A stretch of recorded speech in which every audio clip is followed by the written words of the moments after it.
All right, ladies and gentlemen, it's your boy DeWalt Disney, and I got some screwdrivers that I'm gonna put in my little mobile tool cart.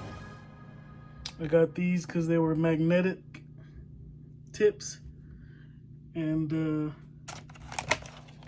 can tell what kind of screwdriver it is from the bottom. Then there's the black chrome corrosion. Then they had that hex fit so you can put a twist on it.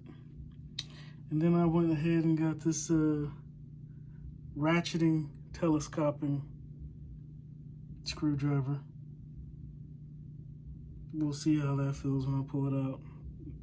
I don't know why I even bought it, but we'll put it in the tool cart.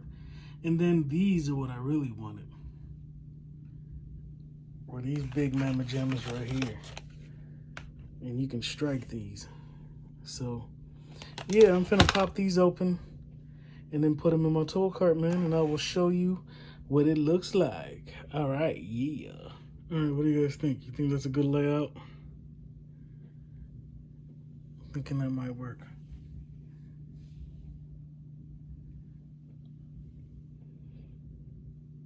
I've tried another layout. This looks like it's the best. So I'm gonna probably go with this one.